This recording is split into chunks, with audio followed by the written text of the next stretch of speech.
How is Chapter 13, excuse me, different from a private debt consolidation service?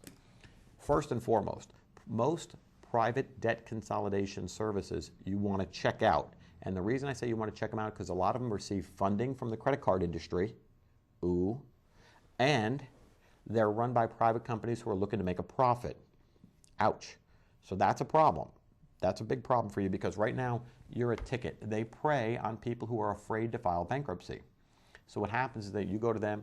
Now here's the problem I have with them. There's no guarantees. Creditors don't have to deal with them. American Express, for example, does not usually deal with private debt consolidation companies. So if let's say you have 5 credit cards, American Express is one of them. You can go to a private debt consolidator, pay a certain amount for so many years, but then American Express says we're not part of that. Number 2, well, let's go what happens with bankruptcy. If you were to file bankruptcy with those 5 creditors, all of them go in. The bankruptcy court, neutral, independent, doesn't treat creditors more fair, doesn't treat debtors more fair. Everybody gets the same treatment. If you're a creditor, you know under the bankruptcy code what to expect. If you're a debtor, under the bankruptcy code, you know what to expect.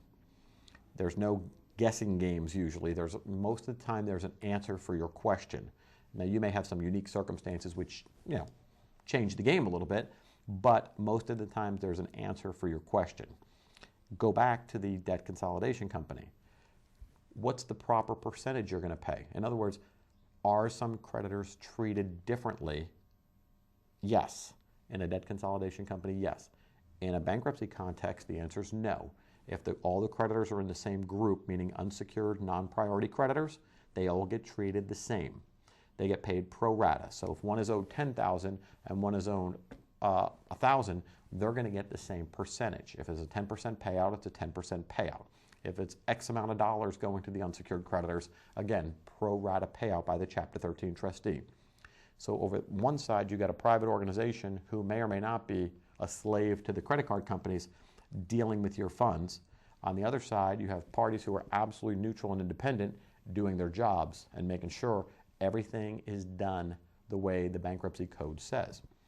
When you get done, let's say you finish your debt consolidation company and all the debt that you had with them has now paid out, and by the way, whatever you don't pay, you're going to get a 1099 for that, and you're going to have to pay income tax on that money.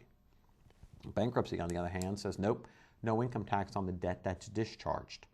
So let's say, for example, you go into a debt consolidation company and you have $100,000 in credit card debt, and you pay back $10,000 over 3 years, and you get rid of $90,000 in debt.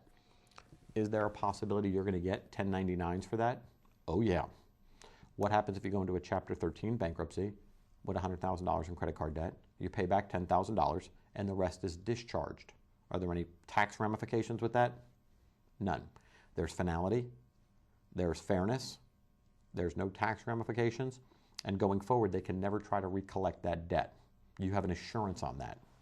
You don't get that with the other companies going forward. My opinion, I've seen in 15 to 17 years of doing this, probably 2 people that were extremely successfully through the debt consolidation process. It was the proper decision for them, and they completed it, and it worked out for them the way it's supposed to, the way it was intended. I hate using those little quotes, but it kind of works sometimes. Anyway, have I seen a lot more people who went into it because of fear? Yes. For the wrong reasons? Absolutely. And did it not work out the way they intended? Clearly. And then they come see me after doing that for a year or 2 years, and they could have filed bankruptcy and been out of the bankruptcy process in 6 months, through it and gone. But they made a decision based upon fear as opposed to looking at all the reasonable examples and where they could have went and what they could have done. So it gets back to the old philosophy is bankruptcy right for everybody? No. If you can't stomach the fact of people filing bankruptcy, I get that. I'm not here to try to change your mind. What I'm here to try to do is educate the public so that if your bankruptcy is in your future or it's something that you may want to consider, you get the facts and you know exactly what you're in for. Is it an easy process? Nope. Is it, it's something you just jump right into? No, you do not want to just jump right into it. It could be dangerous for a lot of people. And by saying dangerous, I don't mean you're going to get mugged or anything. I mean you're going to, you could potentially hurt your financial future by filing bankruptcy wrongfully or in the wrong way or in the wrong manner or just doing it in a, for the wrong reasons. That's, I guess, what you want to say. So think about that before you do it.